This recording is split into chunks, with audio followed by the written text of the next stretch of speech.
Hindi ka pwedeng maging Kristiyano pag si Kristo lang na pangalan ng tatanggapin mo.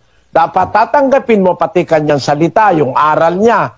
At isang malaking bahagi ng aral ni Kristo, yung pagiging kaanib sa iglesyang totoo.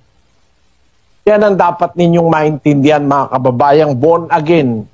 Huwag kayong paloko sa mga pastor. Sasabihin, hindi na kailangan ng relihiyon. Ang kailangan relasyon.